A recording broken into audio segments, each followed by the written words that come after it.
How's it going, YouTube? Jamie the Kid 00 here, coming to you guys with a deck profile of something that I've been fooling around with on Dueling Network. It's one of my solitaire decks, one of the decks that I keep going back to on Dueling Network as like something I play for fun when the format's gotten stagnant, and it's that time again. It's December, it's the last month of the format, seeing as the new way they arrange the ban lists. And I've just started fooling around with silly things on Dueling Network because I've got enough practice with dragons if I'm ever going to play them again. I don't intend to play them again in any sort of casual environment. I only intend to play them for a competitive event that's coming up in at the end of December. But this is something I wanted to show you guys. I'm going to try and talk a little bit in depth, but this is something that I just have a lot of fun with. I'm aware that there are some inconsistencies in this, and there are some ways it can be built a bit better. But this is just a deck that I kind of literally just jump on and I ignore its inconsistencies and just have fun with it. I'm really happy with how it performs, but I know that earlier builds have done it differently. And there are a couple of proxies and replacements in this deck because I was missing a couple of cards and I didn't want to be stopped by that. I just really wanted to do this profile. So listen to the audio and I will explain the proxies as and when we get to them. I'm afraid this is going to be Dark Worlds, but don't worry, this isn't the usual Dark World variant. This is what the more fun version. So this plays the 3 Grapha. The 3 Grapha are obligatory. They are your key source of removal. They are the reason you do not have to main deck MST, but I would advise siding it for various reasons. Grapha is just your recurring boss monster. It's the only thing that keeps this deck remotely useful against dragons. I mean, it's already terrible against dragons, but the fact that you can still have a recurring boss monster that with gates up is bigger than any dragon they can put out, it's still pretty useful. They will play 3 copies of Snoww. Snoww is Snoww. Snoww is really, really powerful. Snoww is your searcher. It basically means whenever you discard it, you're getting a better card, or you're searching another copy of herself so that you can deck thin with another discarder you have in hand. But Snoww is kind of self-apparent, and also something that's really cool with her is when you've got gates out, she can become 2k, so she becomes a deck dev target. So a normal summonable deck dev target that it kind of becomes even more relevant where you can normal summon this. In a way that you're going to try and get back Grapha, and even if they have the Bottomless or the Torrential for this, you could deck dev it and still get some use out of it before it dies. So, it's good in that regard. Play the 3 Broww. Broww is useful in 2 main regards. The first one is for its obvious discard and draw effect. And secondly, it's because it's a tour guide target, which means you can use your tour guides twice instead of once. You can use them more than once. And yeah, you can use it as a tour guide target, and then it can either be used to make an Xyz or be bounced to hand for Grapha. So it means that tour guide is basically a Dark World if the tour guide can use its effect. So yeah, and they're cool ulti first Browws, so why wouldn't you play them? A card which I'd replace with a Beige if I could find my Beige is Gold. Gold is basically bigger Beige. It does essentially the same thing, except it can't be normal summoned. Well, it can't be normal summoned for no tribute. I wish this was Beige. On my Dueling Network profile, this is Beige, but when I'm solitairing the deck, this seems to work fairly well. But yeah, I wish it was Beige. Gold, however, we're actually going to talk about Gold. However, is a really versatile card in the fact that it's a virus target, it's a deck dev target normally, and when Gates is up, it's an Eradicator target, and we do play both the viruses in this main deck. We do play them. So it's good for those regards. It's 2600 beta, and of course it's spinnable for Grapha. And it's a special summon, so you can, basically, if you have enough discards and enough Graphas in grave, you can get infinite Graphas with this. So, he's pretty cool. Then for our non-Dark Worlds, play Double Tour Guide. For me, the play where you can first turn put Snoww Grapha, Snoww in grave with Gates and Grapha in hand. You Gates banishing the Snoww, pitching the Grapha, if it's turn 2, killing something your opponent controls, going Tour Guide Broww, making this, getting the Snoww back with Leviair because you banished the Snoww, and then bouncing the Snoww back to hand for your Grapha. So you've basically just used that Snoww for free, and you put the Snoww straight back in hand, so it's pretty cool. And now you've got 4800 on the board if Gates is still active, so it's pretty useful. 1 Trance Archfiend. I like 2 in the build that isn't like this one. You'll see after in the next 6 cards I play. I like 2 Trance in the other builds, but 1 Trance in this is plenty. It combos really well with Beige on DN. It's a little bit more awkward when you're playing Gold, because of course this is another 4 that you can use to make your Master Key plays and things like that. But he's still pretty useful in this. He's really great at getting back all your banished stuff, getting back stuff late game, early game. He's just really versatile. I really like Trance. Something that I'm playing that I would not recommend playing at any event, even locals, but I play this as a Trollsy card on Duel Network, and I wanted to stay as true to the profile as possible. It's one copy of Morphing Jar. Morphing Jar is something that's just so fun now that card destruction is gone, because this is card destruction in a trap, in a monster. So you can literally just set this card, set your hand. If they read it, and they play around it, and oh well, boohoo. If they don't read it, however, and this thing flips up, shenanigans ensue. It is really fun. I really like this card, so that's why I play it. And now, what's going to give away kind of the slant of this deck is I play 3 copies of Malefic Stardust Dragon. I know that some other builds play 2 or 1. I wanted to max out on Malefic Stardust Dragon to be able to make rank 8s all day with Grapha, because you can have your Grapha, drop this, make a rank 8, find a way to put the Grapha on board again. If you've drawn a second one of these, put another one out, make another rank 8. You can just have so much fun with that. It's also a trade-in target. We do play 3 copies of trade-in this deck. And we do play a couple more 8s. We play 2 copies of the Dark Creator. This is Creator World, as I like to call it. This is the deck, well, a very big twist on the deck that won the Austrian Nationals this year. I believe it was the Austrian Nationals. I know it was played a lot differently, but this is the kind of trade-in deep draw version that I like to have fun with, and it's a really bad deck, but I just wanted to profile it to you guys. So I play double Dark Creator, mainly because you can only drop it when you have no monsters on your field and 5 Darks in grave, so it's really not that good to have early game, so you'll often be trading 1 away with trade-in, and then hoping to draw the other one later on. I found that 3 clogged really, really bad, because of course you can't drop 1 and then drop the other from hand. If you have 2 in hand, 1 is dead. So I found the 3 was bad, and I preferred the 3rd Malefic Stardust over the 3rd Dark Creator. But sometimes I bounce between the 2, but it's not something that I really dwell on. Because as I said, I literally pick up this deck and go. So that was all the monsters. The monsters there's quite a few. There's a fair few monsters. For the spells, they are basically draw power. It's just draw power. I play the usual Dark Hole. I don't play Book. Book is not needed, but Dark Hole, sometimes you really need it, especially against like the dragons or things like that. Things that just put big boards out, you want to be able to stop those boards. On Allure, draw power. 1 Day of Peace. This is a card that needs to be actually talked about. This was an Upstart Goblin, but I found myself in a lot of situations where this deck draws and draws and draws and draws and draws, but the trick is with Dark Worlds, which is something that I should probably make a video in and of itself on, is that Dark Worlds have an inherent inconsistency. The archetype in and of itself is inconsistent. So you do have certain situations in which you just stop, you stall, you can't do anything, you've lost your own inconsistency, you don't have a very good hand, and 1 Day of Peace lets you dig for an out, dig for 1 card to maybe get your hand rolling again, and it also gives you the free turn where you can't lose, basically. And you can then go, okay, next turn I get another draw. So this gives you 2 chances to draw your way out of it. So 1 Day is, in my opinion, very, very powerful in a draw-oriented version of this deck. Because when you stall, when you lose control of your rapid draw engine, then you're going to start failing. I then play 3 copies of Trade-In. The Cards from the Sky is a proxy for a Trade-In. I can't find my 3rd one for the life of me. 3 Trade-In in this deck is incredible. Yes, I know someone's going to comment it. You can't get Grapha's effect off of trade-in. I know. So many people tell me that on Duel Network, and I'm like, I'm not using the effect. I'm just trading it away. So, yeah, 3 trade-in. Trading away a Grapha is not a bad thing. Some people think that using trade-in on a Grapha is a waste. You're still 2 for 2ing, getting through the deck, and the Grapha is... It's almost like a +1 in the grave anyway, because it's free boss monster. It's usable from the grave. It's not like it's gone forever. So that's something.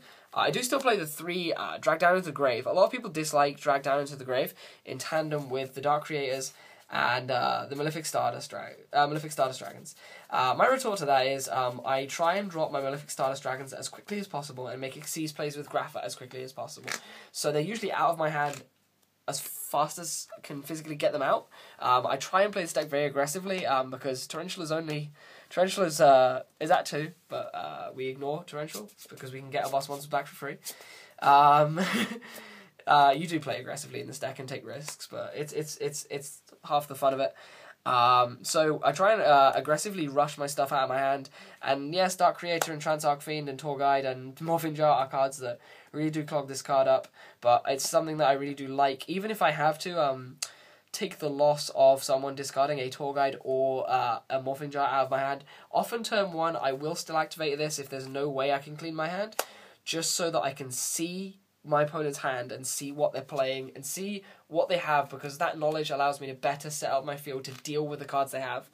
So I'd like to have that knowledge. It gives me that knowledge. Even if I have to go -1 for that knowledge, I'm happy, because it means I can then spend the rest of my hand on adequately setting up for my opponent's potential next plays. I then play 3 copies of Dark World Dealings, because Dark Worlds are very unpopular at the moment. No one is playing Dark Worlds, even on Dueling Network. So you are free to play the triple Dark World Dealings and not have to worry that turn 1 you are going to be discarding allowing your opponent to discard another Dark World. In a more Dark World heavy format, yes, this is a very, very dangerous card to play at 3. But at the moment, Dark World is one of the least played decks in the game that used to be competitive, so 3 Dealings is okay. And the last spells I'm playing are 3 copies of the Gates of the Dark World. Some cards that I should note I do not play in this variant. I do not play Foolish Burial, because you don't need Foolish Burial, because this deck is a lot faster than the other variant. In my opinion, you draw through your deck a lot faster, so Foolish Burial isn't really needed because you get to the Grapha very quickly. Another card is Gateway into the Dark World, or Gateway of Dark World. It's like a pseudo Monster Reborn, but you can't summon after you use it. You usually use it in the end phase. I know Slimx Team Symmetry talked about it, and I've loved the card for quite a while. It was in my last Dark World deck profile. I like Gateway, but in the Creator variant, Gateway is a little less useful because you have a lot more Reborns anyway, and I don't know, it just felt like an overkill. It was space just being taken up. I wanted the deck to flow a little better. It was something that I could draw a bit dead, so I didn't like it. So that is all the spells, and then following that we play 6 traps. We play 3 copies of Reckless. Reckless Greed is something that's really awesome. I like to, of course, usually hold these until I've drawn 2 to 3. I've had situations where I opened 3 on Underworld Network twice today in testing, and it was just so much fun to just set 3 and just be all like, oh yeah, MST 1, activate. Oh, okay, end phase, activate, draw 6. So it's a bit silly, but Reckless is Reckless. It's really awesome. It's like Upstart, but I prefer these to the Upstarts. So especially in Dark World, because you don't need to draw. Then the only proactive destructive trap that countering trap I play is Torrential Tribute. Torrential I just felt was the best destructive trap. It was the best just reactionary trap that I could play. I didn't want to play Warning, didn't want to play Compulse, didn't want to play Mirror Force. I had one spot for a reactionary trap, and this was just really powerful. And then the other 2, I guess, semi-reactionary traps I play are 1 DDV and 1 EEV. I know that deck dev is more than 1, but it's not that good at the moment. It's just something that I play for genericness, and I side it out almost immediately against any deck that it's not remotely good against. So that comes out straight away, but it's good. At least it gets rid of hand traps. It'll kill Max C's. It's not entirely useless. It kills Veilers, and a lot of Veilers. I see a lot of Veilers on Dueling Network. And then the EV is a lot more dangerous. When of course we had to play it. I'd play this in almost every deck that could make this live frequently, simply because of the fact that it's a heavy storm. It's if you're worried about your opponent having 5 back row in their traps, you just set this, try and make a Grapha. If they have bottomless torrential, whatever, you just get EV, take all the rest of their back row away, and then even if you call traps and it's mostly spells, you get to see what they are. So you have to play around that. Knowledge is a huge thing in this deck. You can be all like, oh, you're going -1 for knowledge, but knowledge is power in this game. If you know what your opponent has, you will win. You really will win, because you have so much control and you can play around everything they have. So here I have a hodgepodge extra deck. There is a proxy in here as well. I say a proxy, a replaceable card. Yeah, proxy. And I haven't sleeved it because I literally just pulled stuff out of my binder to make this video. So it's in odd sleeves. I play Acid Golem, mainly because it is a 3k beta that I can summon off a Tour Guide, which is huge for getting over things, especially things that dragons make. So Acid Golem is good, and I side triple skill drain with this deck, so that's pretty nice. I play Mechquipped Angineer. Mechquipped Angineer is pretty awesome at defending your Dark Creator, because you can go Tour Guide and have the Dark Creator, Tour Guide, make this, and then you can start attacking with the Dark Creator, and then if they try and go aggressive against it, you can Mechquipped into defense. It's just a pretty cool card. And it's also good for defending your Malefic Stardust as well. So there's that. Double Leviair. I was playing one, but I kept on wanting the second one for the second tour guide play. These are in here for reviving stuff that you've banished off of gates. So you banish stuff off gates and then bounce it for Grapha. The one Zenmaines for stalling against anything that isn't dragons, because dragons just kills this and prophecy just kills this. So against Gear, I guess, against just anything that plays fair, basically. Anything that plays fair and can't make Beiige or Bure, yeah, so this is pretty bad against Gear. Anything that can't make Bure or Beiige is pretty good against, so I like that. And it doesn't have fate. For our 4s, I play the one Maestroke, because it's generic, the one Master Key Beetle, and the one Daigusto Emeral. These I can't actually I have a hard time making with the build you see in this video, but if you cut the gold for a Beige, these cards become a lot more live. I like Emeral because it recharges your deck. You have a lot of situations in which you burn through your deck really quickly with this. So you can put like your Dark Creators back, you can put back a few more Dark World cards, so you can get a bit more thinning going. So you can get a bit more plays going. If you run out of Dark Worlds to normal summon a few Graphas, you can put them back. So it's pretty good. Master Key for defending Field Spell, and defending other things. So that's a few of the extra deck cards. I then play this should be the rank 8 Gimmick number 15 Mechquipped Giant Grinder. It's got 1500 attack and 3k defense. And it's like Gauntlet Launcher for Xyz monsters. You special summon it, usually in defense because it's 3k ass. And you can detach material from it to destroy any Xyz monster on the field, and your opponent takes damage equal to the attack points of that Xyz monster. And you can do it up to twice. So it's pretty beast. So you can kill, your opponent has like Big Eye Dracosac, and you can just kill them both and deal 52 damage to them. So it's pretty boss, So this should be Mechquipped Giant Grinder. Then for the cards I actually have, Heretic Sun Dragon Overlord of Heliopolis for removal. Number 107, Galaxy Eyes Tachyon Dragon for killing stuff in the battle phase. I really like this. I used it against a Zenmaines, against a Gear player, because everyone's playing Pedigo's deck on Dueling Network at the moment. And this is actually really good against Pedigo's deck, Pedigo's Gears. So Tachyon Dragon is a card. And then something I'm not actually allowed to play over here because I'm in Europe and it's not legal yet. But I'm on Dueling Network, it doesn't differentiate. On Dueling Network, everyone is American. So I play one number 22 Zombie Stein. It's a 4500 hitter. I don't actually play Neo Galaxy Eyes because I never find the need for it. This is a 4500 hitter that can negate an effect, so I quite like it. So Zombie Stein is in there. And then the only synchro monsters we play are 3 copies of Stardust Dragon for our Malefic Stardust Dragons. So yeah, that brings me to the end of this deck profile. My main objective in building this deck profile and showing you this was to bring something different to my channel. My channel has been a bit dreary recently. I've been talking a lot about really meta or semi-meta decks, and you guys are bored of that. You guys want to see some different stuff. And while this is by no means inventive, this is a lot more fun. I never thought I'd see the day when Dark Worlds could be considered fun. So yeah. I think that's about everything I want to talk about. That's about everything I have to say about the deck. Otherwise, that's about everything. If you want to see more, if you want to see me do other deck profiles, please visit my Facebook page at www.facebook.com/JamieTheKid00. The link will be in the description below, along with the deck list for this deck. If you want to see a different deck, please go onto that page and ask me there. Asking in the comments is a bit wonky on here because of the new comment system. I have a little bit of trouble seeing your comments, replying to them, or just generally getting to them. So contacting me on my Facebook page is a lot easier for me. So go check that out in the description. If you wanna ask me to build things, don't be surprised if I reply, well, I don't have the money, I don't have the cards. I really can't afford to get in anything at the moment. My trades aren't very good. Like I'd have to buy stuff at this point in the format because no one wants to trade stuff in because of because it's the end of the format. They want to trade stuff in and then have it hit. So you know how it is. So yeah, I'm gonna stop rambling now. Stop wasting your time. I hope you've enjoyed. It's been Jamie the Kid 00. I'll see you guys next time with another deck profile of some sort. Peace out. Bye.